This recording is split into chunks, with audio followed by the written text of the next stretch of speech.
Hey friends, welcome back to my Old Mountain Bricks. Today we've got something special for you. We're going to go over how to build a MILS plate. Okay, a MILS plate is simple. What it stands for is Modular Integrated Landscaping System. And you can see kind of an example of it here with how we kind of did the grass and some of our roads. It's up one brick and one plate. And this is another example here that we're going to build in just a second, how you add a building onto this as well. Because we've got our Sanctum Sanctorum, the first building in our Lego city, on a MILS plate. Again, you can see it on the one brick and one plate high right here. And it's the same thing when you add it up. Basically what it does, it solidifies the structure. It makes it easier to move things in and out of the city like this and without things falling apart. They can also be pinned together using these Technic pins. Plates you can also then integrate like water at a lower height than the actual ground level. So you could tear this plate off and bring it down by like a plate or so in order to make it more integrated into it, which is something you can only go so low when using a base plate. So I'm going to show you today how Old Mountain Bricks makes their MILS plates. But let's go ahead and take a look. I've set up a little station here as I build one for my next building for the Lego city, and I'll show you kind of my process. Feels like there's a million ways to do this, but how I'm going to do it today is what I try and do with the least amount of parts to make it as cheap as possible.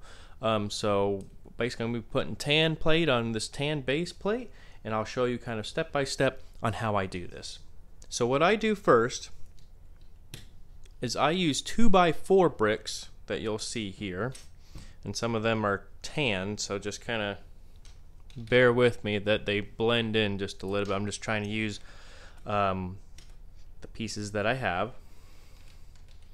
And note, when you're using this, I do try and use these kind of off colors. I don't use as often as maybe some other pieces, like this bright orange and the yellow and things, as opposed to maybe like a gray brick, in order to just try and use those up because they aren't really going to be seen.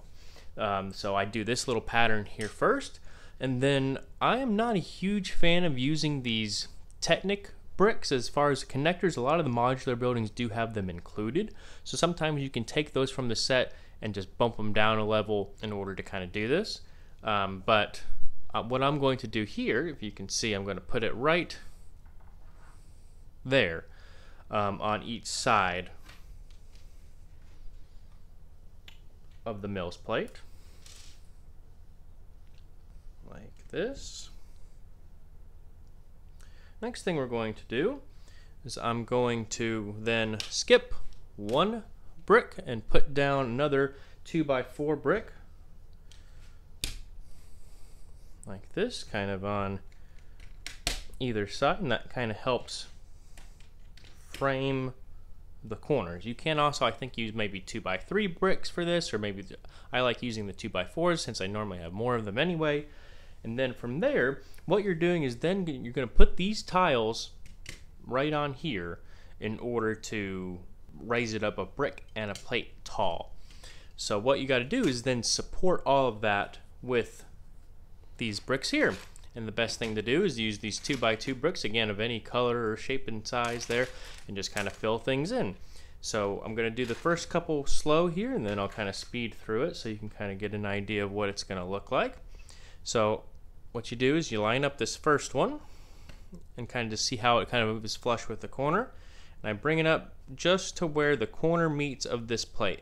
So I am using these 8x8 plates, but you can use really any size just as long as you always connect in the corner section. So the bigger plates you use, the less you normally have to do. Sometimes if you use maybe like those 16x16 plates, you might want to add a couple more bricks to make it a little bit more sturdy.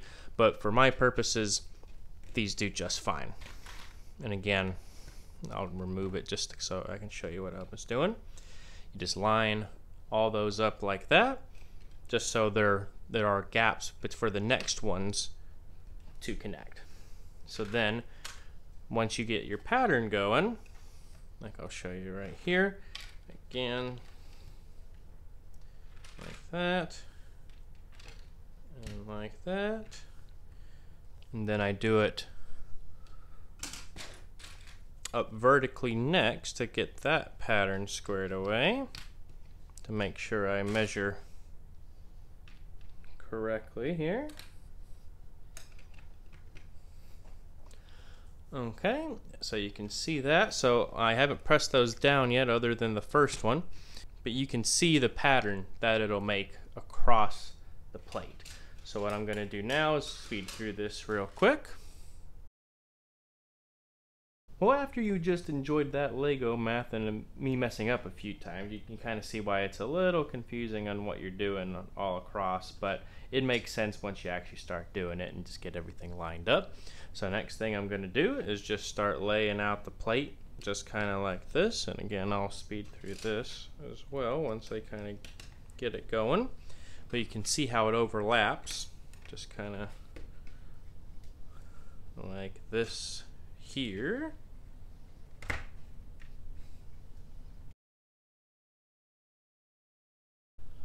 Okay, and you can see, you know, I didn't have enough of these tan plates here, so I decided just to use the gray, or the light bluish gray on it as well. And you can see how it is pretty solid. I mean, you can push down on this, you could pick up a building like this, and it's not the most secure, but again, what we're going for here is just enough so where it's secure, it has still a little bit of flex to it. You could probably add more bricks, you can see in here, if you really wanted to, but I'm trying to do this as efficient as possible. We don't have unlimited funds here, so this is the easiest way to do that. All right, this here is the Sanctum Sanctorum, and this is the same system I used that we just did here. You can see how it kind of, it's a different angle, but you can see I didn't put the connector pins on it because this one does have those connector pins we were just talking about here, which I could drop down and integrate into the actual MILS plate if I wanted to. But you can see that I am able to pick this up with one hand, more or less, as long as I can balance it and folks don't fall off the top. But that's something you couldn't do on a regular plate, and it makes it easier as far as rearranging your city and such. But I think this is just an easy way to do that, and I think if you're looking for how to do a MILS plate, this is the easiest way to do it. Alright, if you did enjoy this video, make sure you do leave a like, as it really helps the channel out. Leave a comment, subscribe to Old Mountain Bricks for more future content as we continue to build our Lego city. And until next time, have a good one.